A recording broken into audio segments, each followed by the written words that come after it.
예수께서 배를 타시고 다시 맞은편으로 건너가시니 큰 무리가 그에게 모이거늘 이에 바닷가에 계시더니 회당장 중에 하나인 야이로라 하는 이가 와서 예수를 보고 발 아래 엎드리어 간곡히 구하여 이르되 내 어린 딸이 죽게 되었사오니 오셔서 그 위에 손을 얹으사 그로 구원을 받아 살게 하소서 하거늘 이에 그와 함께 가실새 큰 무리가 따라가며 에워싸 밀더라. 네. 그다음 35절입니다.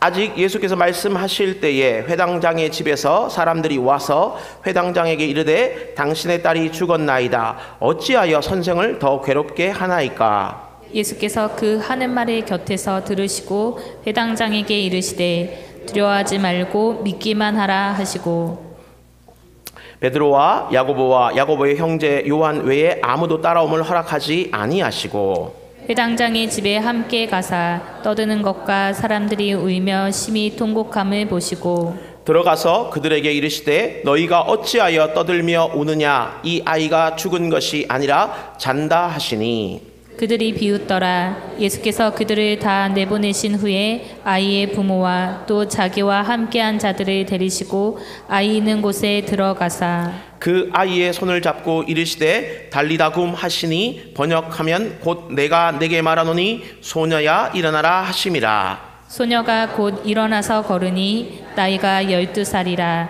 사람들이 곧 크게 놀라거늘 함께 읽겠습니다. 예수께서 이 일을 아무도 알지 못하게 하라고 그들에게 많이 경계하시고 이에 소녀에게 먹을 것을 주라 하시니라. 아멘. 아멘. 어르신들 앞에서 참 죄송한 소리인데 저도 자꾸 시간이 지나가니까 깜빡깜빡 하는 게 꽤 있는 것 같습니다. 광고가 올라왔었는데 제가 두 가지를 놓쳤습니다.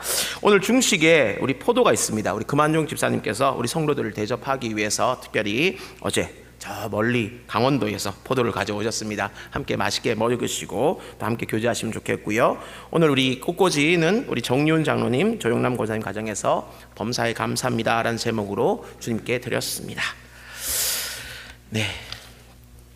다시 한번 오늘 주일 예배 나오신 우리 모든 고함의 성도들을 환영하고 축복합니다. 하나님께서 이 시간 놀라운 은혜, 말씀의 은혜 우리 가운데 부어주시기를 간절히 축원합니다. 오늘은 우리가 함께 읽었던 이 마가복음 5장 우리 하본부에 있는 말씀을 중심으로 두려워하지 말고 믿기만 하라, 두려워하지 말고 믿기만 하라 라는 제목으로 함께 말씀을 좀 나누겠습니다. 아마 오늘 제가 여러분과 함께 성경을 읽으시는 이 모습들을 바라보면서 어떤 분들이 좀 의아해 하실 수가 있습니다. 목사님 왜 중간 부분은 같이 읽지 않으시고 빼먹고 앞뒤만 읽으시지 이렇게 생각하시는 겁니다. 하지만 이 중간 부분은 빼먹은 게 아니고요, 우리가 지난주에 이미 다 다루었기 때문에 읽지 않은 겁니다. 그러니까 만약 빼먹으셨다 하시는 분들은 지난주 예배를 안 나오신 걸 수도 있습니다. 그렇게 참고하시고요. 어쨌든 그러니까 오늘 우리가 함께 읽었던 이 마가복음 하반부, 그러니까 마가복음 21장 이하의 내용은요, 좀 이 독특한 어떤 구조를 하나 가지고 있습니다. 어떤 뭐냐면은 21절부터 24절까지는 야이로의 이야기가 나오고, 그 다음 25절부터 34절까지는 12의 혈루증 앓은 여인의 이야기가 나오고, 다시 35절부터 43절까지 야이로의 이야기가 나오는 그런 구조입니다. 그러니까 야이로의 이야기가 앞뒤로 배치해 있고 그 가운데에 이 혈루증 앓은 여인의 이야기가 중간에 끼어들어 있는 그런 독특한 구조를 말하는 거죠. 근데 이 구조가 마치 샌드위치 아시죠? 빵 사이에 우리 고기나 뭐 야채나 뭐 잼이나 다양한 것들을 집어넣어서 함께 먹는 음식인데, 그 샌드위치와 참 많이 닮았다라고 해서 보통 샌드위치 구조라고 부르는 것이 바로 이런 이야기입니다. 근데 이 샌드위치 구조라는 것이 특히 마가가 그 자기의 복음서를 기록할 때 굉장히 많이 활용하는 방법 중에 하나인데, 그 이유가 있습니다. 그게 무엇이냐면 이 밖의 이야기를 통해서 안의 이야기를 좀 더 선명하게 부각시키기 위해서 그는 이야기를 하거나, 혹은 이 안에 있는 이야기를 통해서 밖에 있는 이야기의 어떤 주제와 메시지를 좀 더 선명하게 만들기 위해서 이 샌드위치 구조라는 것을 이야기한다는 겁니다. 다른 말로 하면은 야이로의 이야기와 이 혈루병 앓은 여인의 그 이야기는 결코 별도의 두 개의 이야기가 아니라 서로 연결되는 하나의 이야기이다. 바로 그런 의미를 담고 있는 것이 바로 이 샌드위치 구조라는 것입니다. 그래서인지 오늘 이 두 이야기를 곰곰이 살펴보면 굉장히 많은 공통점이 있습니다. 일단 첫 번째로 아픈 사람이 모두 남성입니까? 여성입니까? 여성이죠. 12해 동안 혈루증을 앓았던 여인이고 12살 먹은 꼬마 소녀고, 이 두 사람이 다 여인이라는 것이 일단 첫 번째 공통점이고요. 두 번째 또 공통점은 12해 곧 12년이라는 이 숫자에 있어서 공통점을 가지고 있습니다. 한 여인은 12해 동안 혈루병으로 고생했고, 반대로 한 소녀는 12년 동안 그 좀 부유했던 아버지 야이로 밑에서 풍요롭게 살았습니다. 근데 오늘 본문 이 마가복음 5장에 이르러서 그 둘의 입장이 싹 하고 서로 뒤바뀐 겁니다. 그러니까 12해 동안 고생한 여인은 그 예수님을 만남으로 말미암아서 새롭게 그 삶이 소생케 되고, 12년 동안 열심히 잘 자랐던 소녀는 병을 만남으로 말미암아 죽게 되는, 그 상황이 역전되는 그런 일들을 만나게 되는 것이죠. 그리고 또 하나의 공통점이 있다면 이 두의 이야기가 모두 다 하나의 행위를 굉장히 중요하게 보고 있는데, 바로 그게 뭐냐면 만졌다라는 표현입니다. 만졌다. 여인은 예수님의 옷자락을 만졌고, 예수님은 그 소녀의 손을 만져서 잡아서 일으켰다라는, 이 만졌다라는 것이 또한 굉장히 중요한 포인트 중에 하나입니다. 그럼 오늘 이 본문의 이 두 가지 이야기, 이 비슷한 어떤 공통점을 가지고 있는 이 두 가지 이야기를 섞어서 이야기함으로 말미암아서 과연 하나님은, 또 마가는 우리에게 무엇을 이야기하고자 하는 것일까요? 우리가 지난 시간에 살펴보았던 그 혈루증 앓은 여인이 고침받은 사건은 굉장히 놀라운 사건입니다. 어떤 의사도, 그 당시 굉장히 유능하다, 나름대로 명의라 이름 듣던 그 어떤 의사도 고치지 못하던 병을 예수님이 고친, 아주 예수님이 타고난 의사임을 보여주는 그런 어떤 본문의 말씀이죠.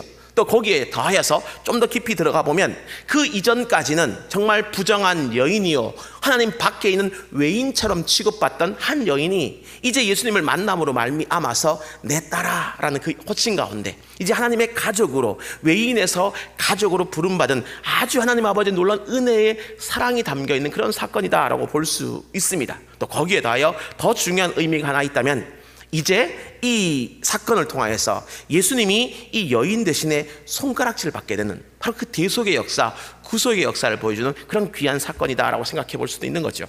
한번 생각해 보십시오. 이 여인이 예수님의 옷자락을 만짐으로 말미암아 병고침을 받았지만, 이제 이 여인이 공개적으로 만약에 사람들 앞에 드러나게 되면 어떤 일이 벌어지게 될까요? 이 여인이야 이제 그 모든 부정함을 씻었다라고 이야기하며 사람들에게 더 이상 손가락질은 받지 않겠지요. 대신 그 손가락질이 다른 분에게 이제 향해지게 될 겁니다. 누구요? 예수님이겠죠. 부정한 여인이 만진 사람, 한마디로 율법적으로 부정이 옮겨간 사람이라고 얘기하면서, 이제부터는, 이전까지는, 이 옷만짐 그 이전까지는 여인이 계속해서 부정한 사람이다라고 손가락질을 받았다면, 이 옷만짐 사건 이후로 특히 이 여인을 모든 사람 앞에 공개적으로 내세움으로 말미암아서 이제부터 그 부정하다 손가락질을 받는 분은 여인이 아니라 예수님이 되어버리는 겁니다. 그러니까 근데 이것이 바로 좀 더 깊이 생각해 보면 뭐냐면은 바로 십자가의 의미 아니겠습니까? 우리 예수님께서 그 십자가 형틀에 달려 죽으셨을 때 죽을 죄를 지으셨기 때문에 죽으셨습니까? 아니죠. 그분은 아무런 죄가 없는 분이셨습니다. 정말 흠도 틀도 티끌 하나 찾아볼 수 없는 분이 바로 우리 예수님이셨지요. 근데 그분이 왜 십자가에 달려 죽으셨습니까? 바로 우리의 모든 죄를 대신 감당하셔서, 그러니까 우리의 모든 죄가 다 예수님께 이렇게 다 옮겨가지고 대신 우리에게는 예수님의 그 정결함과 깨끗함과 하나님의 아들됨이라는 놀라운 은혜가 우리에게 넘어와서 서로 이렇게 익스체인지, 교환이 된 겁니다. 그러니까 그 예수님께서 십자가에 달려 죽으시는 그 순간 우리의 나의 모든 부정과 나의 모든 죄악과 나의 모든 취약함과 나의 정말 종과 같고 죄인과 같은 그 모든 신분에 이르기까지 모든 악한 것들, 나쁜 것들은 다 예수님께 옮겨가게 되고요. 대신 예수님의 그 놀라운 사랑과 그분의 그 모든 깨끗하심과 거룩하심과 정결하심과 무엇보다 하나님의 아들이라는 그 놀라운 신분이 우리에게 옮겨오게 된 겁니다. 그 십자가는 한마디로 이렇게 둘이 서로 익스체인지, 교환되게 된 놀라운 자리요, 장소가 바로 이 십자가인 겁니다. 근데 오늘 본문의 사건이 바로 이 혈루증 앓은 그 여인을 앞으로 내세우신 사건이 바로 앞으로 있을 이 십자가를 하나 보여주는 예표하는 사건이라 볼 수 있는 겁니다. 이렇게 앞으로 딱 세움으로 말미암아서 이전까지는 여인이 끊임없이 부정하다 손가락질 받았다면, 이제 여인은 딱 와서 너는 이제 깨끗해졌다라고 선포받음으로 더 이상 손가락질 받지 않죠. 대신 예수님이 대신 부정한 여인이 만진 사람, 율법적으로 부정한 사람이라고 대신 손가락질 받게 되는 겁니다. 이처럼 혈루증 앓은 여인은 이 신학적으로도 구속사적으로도 굉장히 중요한 의미입니다. 하지만 이 이야기를 좀 더 연결해서 오늘 본문 야이로와 이야기를 해보면요, 더 깊은 의미가 또 들어 있습니다. 어떤 이야기인지 우리 한번 본문을 살펴보고자 하는데요, 오늘 본문은 지금 이제 한 남성이 이 예수님 앞에 무릎을 꿇음으로 지금 이야기가 시작이 됩니다. 그의 이름은 야이로, 그의 직업은 회당장입니다. 오늘 우리는 이 회당이라는 것이 익숙하지 않고 우리의 어떤 삶과 신앙에 별로 이 회당과 관련이 없다 보니까 뭐 회당이 있구나, 회당장이구나 하고 그냥 그렇네 하고 끝날 수 있지만, 이 회당이라는 것은 이 유대인들에게는 그렇게 쉽게 고개를 끄덕이고 지나갈 수 있는 그런 공간이 아닙니다. 이 바벨론에 의해, 로마에 의해 이 성전이 파괴되고 난 다음에 어떤 유대인들의 어떤 종교적, 또 신앙적, 사회적, 공동체적 모든 삶의 중심이 어디였냐면 바로 이 회당이었습니다. 그러니까 회당에서 교육도 하고, 회당에서 결혼식도 하고, 회당에서 뭐라 할까요, 재판도 하고, 회당에서 모든 일들을 결정했습니다. 중요한 일들은 다 회당에서 했고요, 그 회당을 대표하는 인물이 누구다? 회당장이었다는 겁니다. 이 회당장은 아무나 되는 게 아닙니다. 특별히 선택받은 사람들 중에서도 많은 이들에게 존경받는 사람이 이렇게 투표에 의해 뽑히는 그런 사람이 회당장이었습니다. 그렇기 때문에 이 회당장은요, 누구에게 함부로 고개 숙이거나 하는 사람이 아닙니다. 근데 오늘 본문의 회당장 야이로가 어떻게 했다고요? 고개 숙였다? 아닙니다. 무릎을 꿇었다 하는 겁니다. 우리 남자들은요, 평생 살아가면서 무릎은 2번밖에 안 꿇습니다. 싸움에서 졌을 때, 또는 우리 아내에게 프로포즈 할 때, 그때를 제외하고는 절대로 남자들은 웬만해서 무릎 꿇지 않습니다. 그런데 그 귀중하고 소중한 무릎을 지금 예수님 앞에 꿇었다라는 겁니다. 왜요? 그 이유는 그녀에게, 그녀가 아니죠, 이 야이로에게 소중한 딸, 12살 먹은 소중한 딸이 하나 있는데, 이 딸이 병에 걸려 죽기 직전에 그런 상태가 되었다라는 겁니다.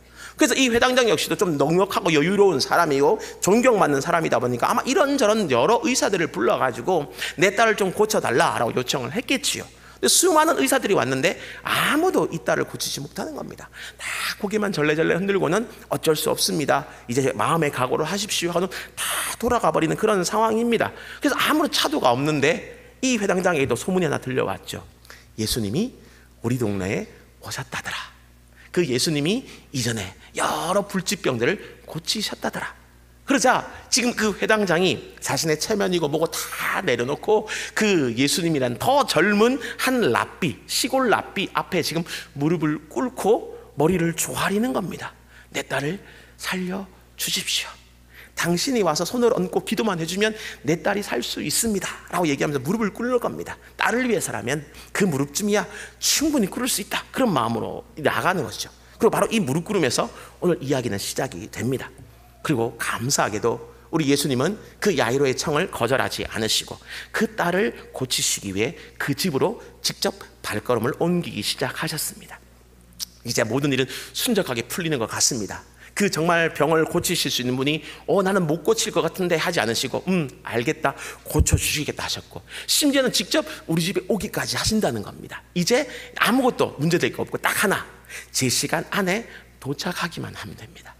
아직 딸이 숨이 꼴까닥하고 넘어가기 전에 이 직접 집에 도착하기만 하면 오늘 이 모든 문제의 사건들은 원만하게 해결될 수 있는 그런 상황들이 벌어지게 된 겁니다. 근데 호사다마를 할까요? 집으로 가는 그 도중에 덜컥 일이 하나 발생했죠. 바로 우리가 지난주에 살펴보았던 바로 그 혈루증 앓은 여인의 사건이 벌어진 겁니다. 이 여인이 몰래 예수님 뒤로 와서 그 옷자락을 만짐으로 말미암아 고침받아 버린 겁니다.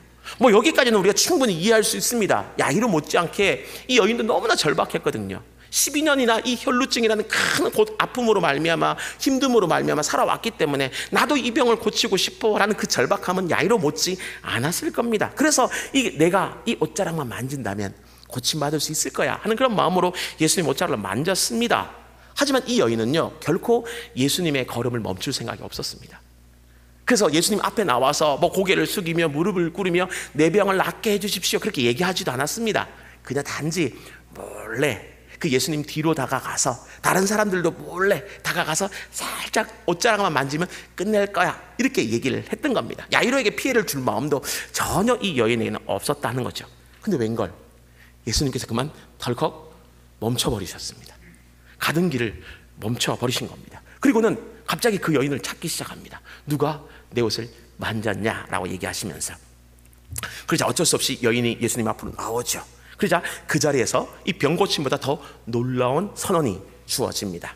딸아, 네 믿음이 너를 구원하였으니 평안히 가라. 네 병에서 놓여 건강할지어다 라는 겁니다. 이 여인의 신분이 이 외인에서 하나님의 딸로 회복되었다는 아주 놀라운 말씀의 선언이 있게 된 겁니다. 그리고 그로 말미암아 이 여인은 몸의 병만 고침받은 것이 아니라 그 영혼의 질병까지 고침받고 이제 진짜 참 구원을 얻게 되었죠. 얼마나 놀라운 사건입니까? 얼마나 기적 같은 사건이에요. 주변 사람이 다 박수치며 환호할 만한 사건일까요? 근데 이 똑같은 장면을 오늘 본문의 주인공 야이로의 입장에서 한번 생각해 봅시다. 어떨 것 같으세요? 본문의 야이로는 어떤 심정이었을까요? 물론 가장 먼저는 예수님이 소문으로만 들었는데 진짜 병을 고칠 수 있는 분이시구나. 불치병, 어떤 의사도 손못대다는 그 병을 진짜 고칠 수 있는 분이시구나 하는 사실을 보았기 때문에 놀라면서 내 딸로 예수님이 오신다면 고쳐주실 수 있을 거야 하는 어떤 기대감은 더 커져갔을 겁니다. 근데 그 다음이 문제죠. 이제 그 병을 고치셨으면 빨리 가시면 좋겠는데 너무 급한데 그 시간을 지체해가면서 예수님께서 갑자기 여인을 찾으시는 겁니다. 그 예수님을 바라보면서 이 야이로의 마음이 어땠을까요? 굉장히 조바심이 들지 않았을까요? 23절 말씀 보면 간곡히 구하여 이르되 내 어린 딸이 죽게 되었사오니 오셔서 그 위에 손을 얹으사 그로 구원받아 살게 하옵소서. 여기 보십시오. 간곡히 구했고요. 지금 죽을 지경에 생사의 그 기로 가운데 써있다 얘기하는 겁니다. 그러니까 단순히 열이 나서 좀 열 좀 많이 오른다 이런 수준이 아닙니다. 지금 목숨이 왔다 갔다 하는 그런 상황입니다. 죽음의 바로 어쩌면 직전, 꼴깍 넘어가기 바로 그 직전이었다는 겁니다. 그러니까 굉장히 딸의 상태는 중했고요, 위험했고요. 지금 어쩌면 시간의 분초를 다투는 굉장히 지금 급박한 그런 상황이었습니다. 그래서 한시라도 빨리 예수님이 내 딸에게 가주면 참 좋을 텐데 그렇지 않고 멈춰서서 갑자기 두런두런 이야기를 하신 예수님이 너무 어쩌면 야속했을 겁니다. 애가 막 타올랐겠죠. 차마 끊지도 못하고 예수님 그만 얘기하시고 좀 빨리 가주시면 안 될까요? 빨리 가주시면 안 될까요? 아마 이런 마음이었을 겁니다. 그런데 안 좋은 일은 겹쳐 온다던가요? 바로 그때 저 멀리서 익숙한 사람들의 실루엣이 보이기 시작합니다. 야이로의 집에서 일하던 사람, 야이로의 집에서 부림을 받던 그 종들, 하인들의 모습이 보이기 시작하는 겁니다. 그때 어땠을까요? 야이로의 마음이 덜컥했을 거예요. 그러면서도 속으로 생각했겠죠. 아니야, 아닐 거야. 다른 이야기를 하겠지. 어떻게 좀 더 빨리 안 오십니까? 지금 더 급합니다. 이 정도 얘기를 하겠지. 설마 아닐 거야. 그 나쁜 소식은 결코 아닐 거야. 이런 마음으로 나갈 겁니다. 애써 고개를 저어가면서 아닐 일이라고, 불행한 소식은 분명 아닐 거라고 기도하고 또 기도하는 마음으로 그 사람을 이렇게 맞이했을 겁니다. 근데 인생을 살아가다 보면 이 불행한 예상은 그렇게 잘 어긋나지 않더라고요. 이 야이로도 보면 이 불행한 그 예상이 어긋나지 않았습니다. 그들의 입에서 청천벽력 같은 소리가 들려왔습니다. 35절이죠. 당신의 딸이 죽었나이다. 당신의 딸이 죽었나이다. 어찌하여 선생을 더 괴롭게 하시나이까. 이때 야이로의 마음 어땠을까요? 우리 속담이 그런 말 있죠. 부모님은 땅에 묻지만 자식은 가슴에 묻는다라고 얘기하는데 차마 묻지 못하는 그 부모의 심정을 얘기하는 건데, 내가 무릎까지 꿇어가면서 이렇게 예수님을 모셔가고 있는데 그 사이를 참지 못하고 떠나간 그 딸을 생각하며 아마 눈물이 한없이 흘러내려왔을 거고요.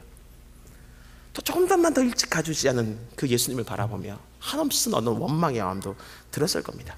차라리 처음부터 희망이 없고 예수님이 저 멀리 남부 어딘가에 계시기 때문에 예수님 오시려면 멀다, 희망은 아예 없다 이렇게 했으면 차라리 어떤 면에서는 그 마음의 상처가 덜했을 텐데, 예수님이 오셨고 만났고 고쳐달라 했는데 고쳐주시겠다 했고, 심지어 자기 집으로 가고 있는 도중에, 예수님 가고 있는 도중에 딸이 죽었다 그 소식을 들었을 때 그 마음은요 진짜 무너지는 가슴이었을 겁니다. 딸이 죽었습니다. 이제 다 끝나버린 겁니다.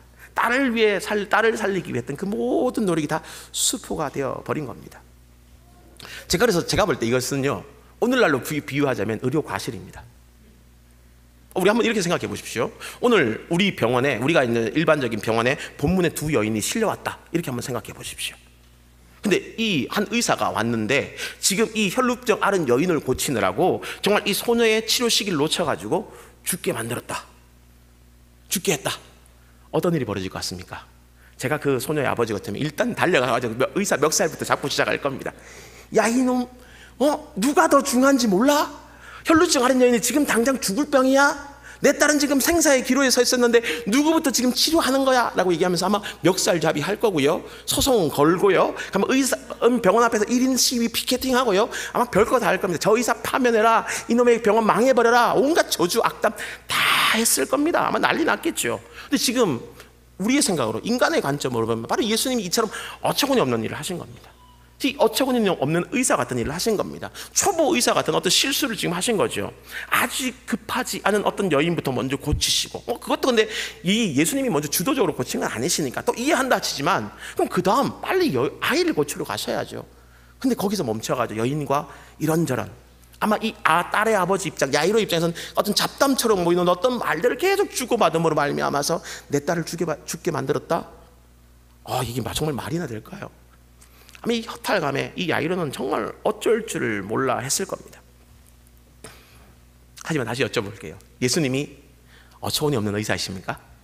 초보 의사이신가요? 아닙니다. 예수님은 하나님이시죠. 하나님은 실수하지 않으시는 분입니다. 그렇기 때문에 지금 예수님은요, 아무 이유 없이 의도하지 않고 실수하셔서 오늘 일을 하신 게 아닙니다. 오히려 더 중요한 의도를 갖고 오늘 행동을 하신 겁니다. 그럼 예수님께서 도대체 오늘 본문의 행동을 하신 바로 그 의도는 뭘까요? 가장 중요한 첫 번째 이유는요, 우리가 지난주에 살펴보았던 것처럼 이 야이로의 믿음이라는 것도 그 혈루증 앓은 여인의 처음 믿음과 별반 다르지 않다라는 사실입니다. 혈루증 앓은 여인이 어땠습니까?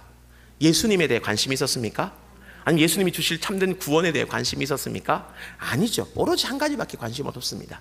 내 병을 낫게 해주신다면, 내 병을 낫게 해주신다면 부처도 좋고 알라도 좋고 아니면 이만희 씨도 좋고 누구든지 다 좋은 거예요. 내 병만 낫게 해준다면 누구한테 가서도 충분히 무릎 꿇을 수 있고 누구의 옷자락에도 만질 지금 각오가 되어 있는 겁니다. 굳이 예수님이 아니어도 돼요. 그게 처음 여인이 가졌던 믿음이었는데, 오늘 본문의 야이로도 한번 생각해 보십시오. 지금 이 야이로가 예수님의 어떤 구원의 말씀에 대해 관심이 있습니까? 예수님이 주실 영생에 관심이 있습니까? 예수님을 통해서 받게 될 그 놀라운 천국의 복에 관심이 있습니까? 아니죠. 이 사람 역시도 똑같이 한 가지에 관심밖에 없습니다. 누구든 내 딸을 고쳐준다면. 그게 누구든 상관없습니다. 천하대장군이 고쳐주든 지하여장군이 고쳐주든 누구든지 고쳐주기만 하면 그 사람에게 나의 온갖 정성을 다 기울일 각오가 되는 겁니다. 그러니까 그 젊은 랍비 앞에서도, 시골뜨기 랍비 앞에서도 무릎을 꿇을 수 있는 거죠. 내 딸만 고쳐줄 수 있다면, 당신이 내 딸만 고쳐줄 수 있다면 내가 무릎만 꿇겠습니까? 머리털을 다 밀어서 집신이라도 만들어 드리지요. 아마 이런 심정이었을 것이라는 겁니다. 이게 진짜 야이로의 모습이죠. 근데 이런 것을 제가 지난주에 뭐라 말씀드렸습니까? 미신이라고요? 아니, 믿음이라고요? 아니죠. 미신이라고 말씀드렸죠. 믿음과 미신의 차이점이 뭡니까? 그렇죠. 미신은 내가 온갖 정성을 다해 신을 달래서 결국 내 뜻, 내 목적, 내 의도를 이루고자 하는 게 미신이에요. 참된 신앙이라는 것은 오히려 하나님 말씀에 나를 비추어서 나를 바꾸고 나를 변화시켜가는 것이 참된 믿음이라는 겁니다. 근데 지금 이 야이로 역시도 혈루증 앓은 여인과 똑같이 그런 모습으로 나갔다는 겁니다. 그러자 예수님은요, 이 혈루증 앓은 여인도 그대로 내버려 두길 원치 않으셨지만 야이로도 똑같이 그대로 내버려 두길 원치 않으신 겁니다. 단지 이 야이로의 딸을 고치는 것이 예수님의 목적이 아닙니다. 예수님이 이 땅에 병 고치러 오신 의사가 아니시라는 거예요. 예수님 궁극적인 사역의 목적, 방향성이 무엇입니까? 육신의 질병을 고치는 것입니까? 아니죠. 어떤 병이 찾아오든지 지금 당장은 그 병이 고침받는다 하여도 언젠가는 또 다른 질병이 찾아오고, 무엇보다 언젠가는 우리는 모든 인생은 죽습니다. 그게 인생 아닙니까? 끝이 있는 것, 그것이 인생 아닙니까? 바로 근데 예수님은 그 인생의 끝의 문제, 그 죽음의 문제, 더 근원적으로 죄의 문제를 해결하기 위해서 이 땅에 오신 것이지, 단지 누구의 질병을 고치고 누구의 어떤 병을 낫게 하고 귀신을 내어쳤고 통랑을 잠잠케 하는 이런 기적이 예수님의 목적이 결국 아니었다라는 겁니다. 모든 인간들을 죄의 구렁텅이에서 그 사망의 절망의 그던 늪에서 건져내시는 것이 그분의 삶의 목적이었다는 겁니다. 그래서 지금 예수님은요, 이 연루병 앓은 여인에게 해줬던 그 얘기를 똑같이 야이로에게도 들려주길 원하셨던 겁니다. 그게 뭡니까? 네 믿음이 너를 구원하였으니 평안히 가라는 겁니다. 구원을 원하느냐? 믿음이 있어야 된다는 거예요. 근데 우리 한번 생각해 보십시오. 야이로가 처음 예수님 앞에 무릎을 꿇으면서 그가 정말 간절히 원했던 게 뭡니까? 내 어린 딸이 죽게 되었사오니 오셔서 그 위에 손을 얹으사 그로 구원받아 살게 하소서.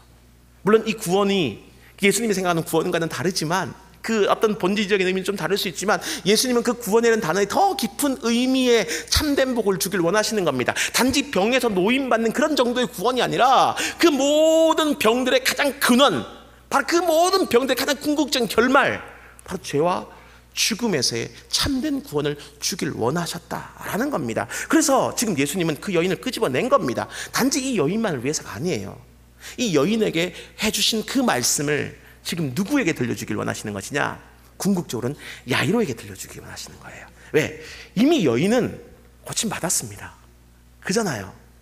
이미 여인은 다 고침받았어요. 이미 사건은 다 끝나버린 상황이에요. 굳이 안 불러내셔도 돼요. 근데 아직 진행 중인 사건이 하나 있지 않습니까? 누구의 사건? 야이로의 사건 아닙니까? 아직 야이로의 일은 일어나지 않은 거예요. 근데 앞으로 이 일이 일어나야 됩니다. 근데 이 일이 일어나야 되는데 단지 병 고침으로 끝나지 않고 참된 영생의 구원까지 나가려니까 한 가지가 이 야이로에게 꼭 필요한 겁니다. 그게 뭐냐? 믿음이라는 거예요. 예수 그리스도에 대한 믿음이라는 거예요. 야이로가 정말 소망했던 구원을 얻는 방법이 무엇이다? 바로 믿음이라는 겁니다. 친을 달래서 내가 원하는 목적을 이루고자 하는 그 미신이 아니라 정말 하나님 말씀에 나를 맞춰가고 비추어가고 바꿔나가는 참된 그 믿음이 있어야 된다, 그렇게 말씀하시는 겁니다. 그래서 지금 이 여인에게 앞으로 나오라 하고 그 믿음에 대해 칭찬하시는 것처럼, 어쩌면 예수님은 야이로에게 지금 이렇게 도전하고 계시는 겁니다. 야이로야, 나와라, 내 앞으로 나오너라, 믿어라, 그렇게 얘기하는 거예요. 그래서 지금 이 하인의 말을 듣고 절망 가운데 빠져있는 이 야이로에게 예수님이 뭐라 말씀하십니까? 36절 말씀인데 중요한 말씀이니까 우리 같이 한번 읽어볼까요? 시작. 그래서 그 하는 말을 곁에서 들으시고 회당장에게 이르시되 두려워하지 말고 믿기만 하라. 거기 보십시오. 뭐라 되어 있습니까?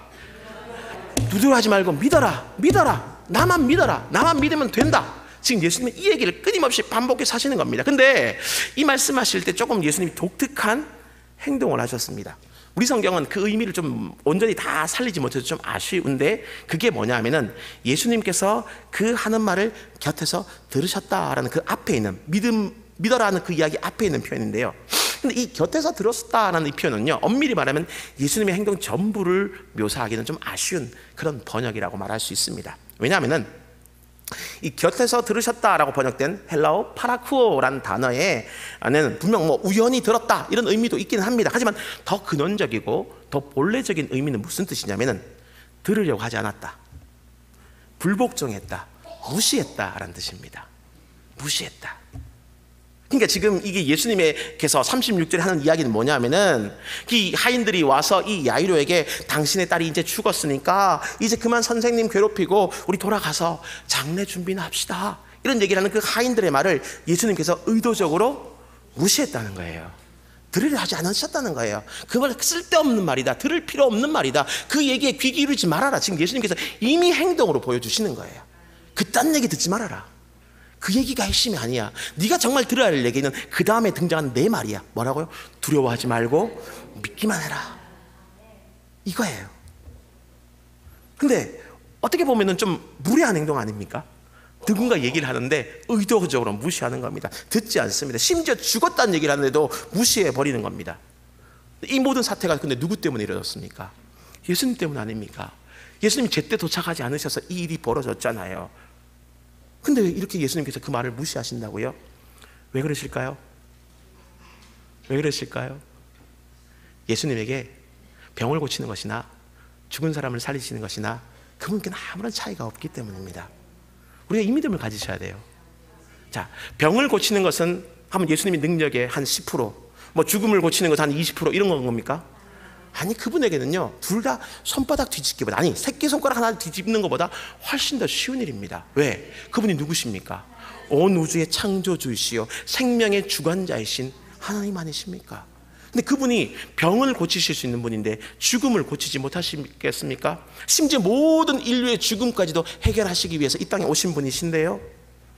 그래서 예수님은요, 단지 이 땅에 질병을 없애러 오신 분이 아니고 누구 몇몇 사람의 그 병을 고쳐주기 오신 분이 아닙니다. 우리 인생도 마찬가지예요. 우리 인생에서 어떤 병을 고쳐주시고 우리 인생에 어떤 하나의 어떤 장벽들이 있고 어떤 장애물이 있을 때 그 장애물을 해결해 주시는 것이 그분의 삶의 목적이요, 우리를 구원하신 목적이요, 우리를 부르신 이유가 아니라는 겁니다.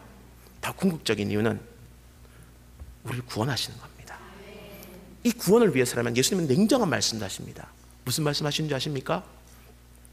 누구든지 두 눈이 다 있고 지옥에 가는 것보다 한 눈이 없고 천국 가는 게 낫고, 누구든지 두 손 두 발 다 멀쩡하서 지옥 가는 것보다 차라리 좀 몸에 장애가 있더라도 천국 가는 게 낫다라는 겁니다. 그러니까 이 땅을 살아가면서 때로는 질병 때문에, 아픔 때문에, 사고 때문에, 어떤 다양한 이유들 때문에 어떤 몸에 결손이 있고 장애가 있을 수도 있고, 때로는 삶에서 불법촉감과 결핍함들이 수없이 존재할 수 있다 하여도 그것으로 말미암아 오히려 예수 그리스도 앞에 나오게 되고 무릎을 꿇게 되고 믿습니다, 나를 구원하소서라고 얘기해서 주님의 구원을 받을 수 있다면 그게 훨씬 더 낫다라는 겁니다. 그럼 주님은 그 길을 가도록 만드시겠다는 거예요.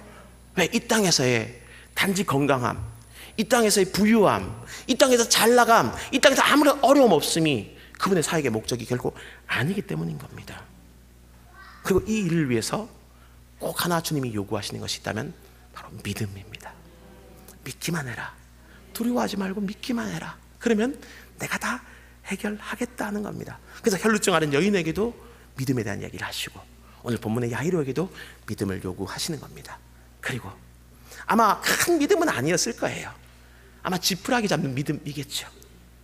믿기만 하라니까 그 지푸라기 잡는 믿음이라도, 그래요, 주님 갑시다, 딸이 죽었다는데 한번 가봅시다, 주님이 가시면 뭔가 이루어지겠지요 하는 그 어쩌면은 기대 반, 어쩌면 어떤 절망 반 그런 마음들을 가지고 나갔습니다. 근데 그런데도 불구하고 나가는 그 믿음, 그 예수님과 함께 그 죽은 딸에게 나갈 수 있는 그만큼의 그 믿음만 있게 되자 어떤 일이 벌어지게 됩니까? 예수님이 또다시 그 모든 사람들의 비웃음을 무시하고 죽은 소녀 옆으로 갑니다.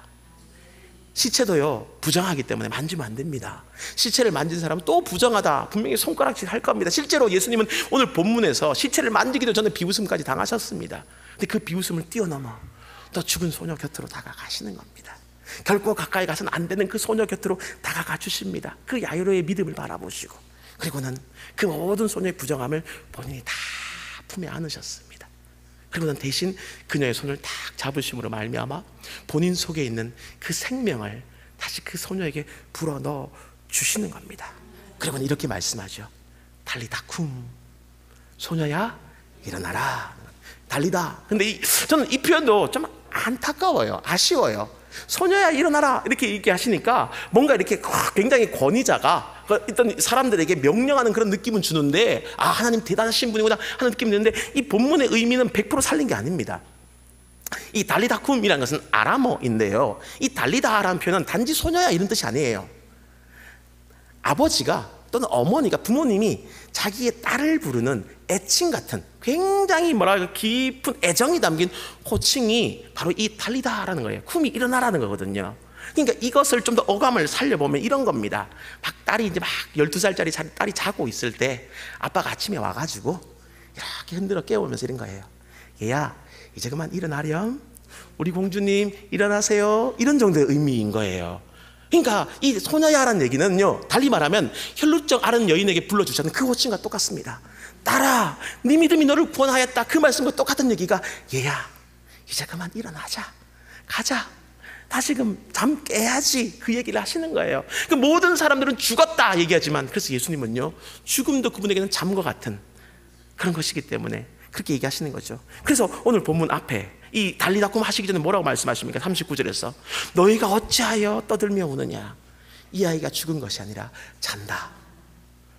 이건 아무나 할 수 있는 이야기가 아닙니다. 죽음을 아무렇지 않게 보실 수 있는 창조주 하나님만, 오직 예수님만 하실 수 있는 그런 표현이지요. 왜? 예수님께 죽음은 잠과 매일반이거든요. 죽은 것이나 자는 것이나 별반 그분에겐 다르지 않습니다. 그래서 이제 때가 되자 자는 딸을 이렇게 깨우시듯 예수님은 그녀도 이렇게 깨우시는 겁니다. 그럼 결론적으로 오늘 본문은 무슨 이야기를 하시는 것이냐? 이 샌드위치 구조를 통해서 예수님은 무엇을 얘기하고 싶어 하시는 거냐? 바로 이 가운데 있는 혈루증 앓은 여인에게 보여주었던 그 모든 이야기를 통해 지금 야이로에게 예수님이 이렇게 도전하시는 거예요. 이 절망의 현실 앞에, 딸의 죽음 앞에서 너는 어떻게 반응하겠느냐? 어떤 말을 따를래? 딸이 죽었으니 이제 모든 거 다 포기하고 돌아가 장례나 치릅시다 하는 하인의 말을 따르겠느냐? 아니면 두려워하지 말고 믿기만 하라는 내 말을 따르겠느냐? 이렇게 지금 물어보시는 거예요. 근데 저는 이 도전이 오늘을 살아가는 우리 성도들에게도 동일하게 주어진 도전이라고 생각됩니다. 우리도 인생을 살다 보면요, 수많은 절망의 순간들을 만날 때가 있습니다. 그리고 세상의 수많은 사람들은 우리 귀에 와서 이 하인처럼 얘기할 거예요. 아유, 그만큼 노력했으면 됐지. 안 되는 건 안 되는 거야. 안 되는 건 안 되는 거야. 이제 끝난 거야. 끝났기 때문에 더 이상 거기에 밀어두지 말고 이제 그만하자. 포기하자. 그리고 장례 준비나 하자. 그런 이야기를 수없이 들려올 수가 있을 겁니다. 물론 그 이야기가 주님의 말씀과 같이 들을 수 있지만 반대로 그때 주님이 아니다. 아직 끝나지 않았다. 두려워하지 말고 믿기만 하라. 이렇게 만약에 주님이 말씀하신다면 그때 여러분은 어떤 말씀을 따르시겠냐라고 지금 주님은 물어보시는 겁니다. 여러분 어느 쪽을 따르시겠습니까? 그래서 따르겠습니까? 하는 게 아무 답이 없는 건 이해는 합니다. 왜? 이 도전이 쉽지 않거든요. 쉽지 않거든요. 왜요? 야이로를 대하는 예수님의 모습을 보면요, 우리가 기대하는 그런 모습은 좀 안 보입니다.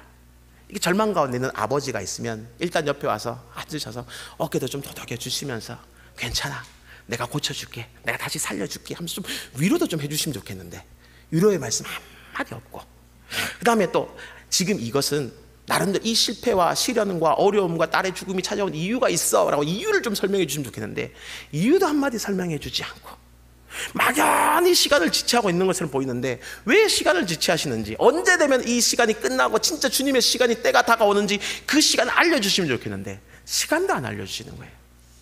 그냥 막연하게 한마디만 하세요. 두려워하지 말고 믿기만 하라. 전문용어로 공연물 같은 말만 하고 계시는 겁니다.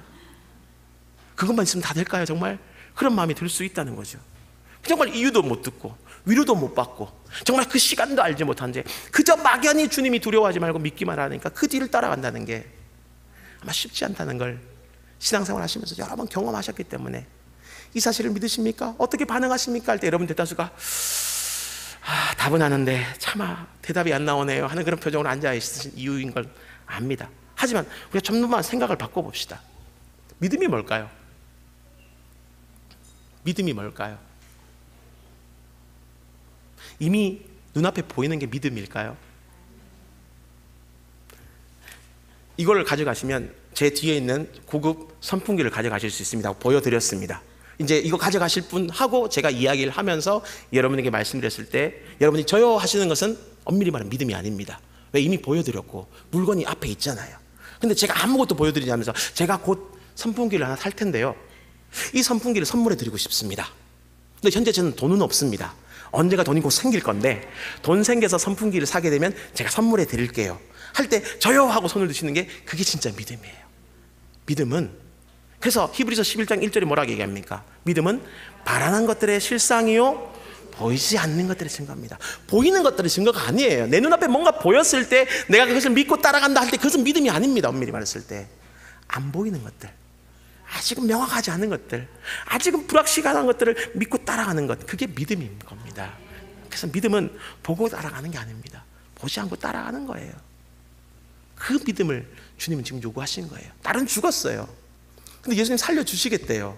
상식적으로 이해가 안 됩니다. 본 적이 없거든요. 예수님께서 이전에 사람을 살리신 적, 다른 기적은 다 봤는데 이전에 사람을 살리신 기적을 행하신 적은 없거든요. 한 번도 본 적이 없거든요. 근데 이걸 믿고 따라간다?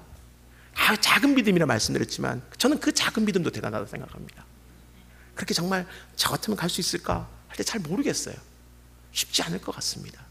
수많은 사람들이 비웃음을 들어가면서 그 길을 가는 게 쉽지 않을 겁니다. 근데 놀라운 것은 그렇게 믿음으로 나가게 될 때 어떤 일을 보느냐? 하나님의 놀라운 역사를 보는 겁니다. 누구나 다 죽었다 하고 통곡하고 울고 있는 그 딸이 다시금 살아가는 그런 기적을 보게 되는 겁니다. 단지 병에서 노인받는 게 아니라 죽었던 딸이 다시 살아나는 기적을 보는 겁니다. 언제요? 믿음으로 나갈 때. 믿음으로 나갈 때.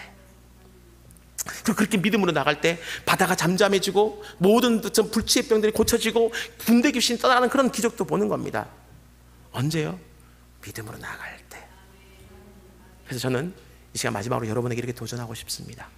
주님의 말씀에 믿음으로 반응하십시오. 당장 눈앞에 뭔가 보이지 않는다 하여도 믿음으로 반응하십시오. 주님이 원하시는 게 그겁니다. 주님이 원하시는 게 그거예요. 여러분에게 딴 거 원하지 않습니다. 내가 무엇을 이야기하든 내가 진실되게 네 곁에서 너를 위해 일하고 있다 이런 것을 믿는다면, 눈에 보이는 것 아무것도 없어도 나를 따라오겠니? 할 때 아멘, 주여 영생의 말씀이 여기 있고 구원이 여기 있는데 제가 어디로 가겠습니까? 주를 따르지요 라고 얘기하는 그 믿음 보여주시는 겁니다. 그리고 이 믿음을 보이는 또 다른 방법 중에 하나는 내 시간표에 하나님을 맞추지 마시고요, 하나님 시간표에 나를 맞추십시오. 내가 볼 땐 지금 문제가 해결되어야 될 것 같아요. 지금 모든 상황이 해결되어야 될 것 같아요. 지금 내 딸이 병고침 받아야 될 것 같아요. 근데 하나님의 시간은 병고침을 뛰어넘어 죽음에서 소생케 되는 은혜를 베풀어 주시기 위한 하나님의 더 놀라운 시간표가 있다. 그래서 우리 잊지 마시고 그렇게 나가시길 바랍니다. 바로 그때 우리는 단지 어떤 육신적인 어려움을 뛰어넘어 영혼의 그 어려움까지도 해결받는 그런 놀라운 축복이 있으리라 믿습니다. 그리고 바로 이 믿음으로 우리가 나갈 때 우리는 혈루병 연이 보았던 그것도, 야이로가 보았던 그 모든 것들도 보게 될 겁니다. 아마 우리가 기대한 것보다 훨씬 더 큰 것들을 보게 될 겁니다. 어떻게 나갈 때요? 믿음으로 나갈 때. 그래서 이 믿음으로 여러분의 모든 인생길을 굳건히 걸어가시고 마침내는 주님 앞에서 우리가 서로를 마주 보면서 권사님, 집사님, 장로님, 목사님 반갑습니다 하고 다시 만날 수 있는 그 은혜 가득하기를 주의 이름으로 축원합니다.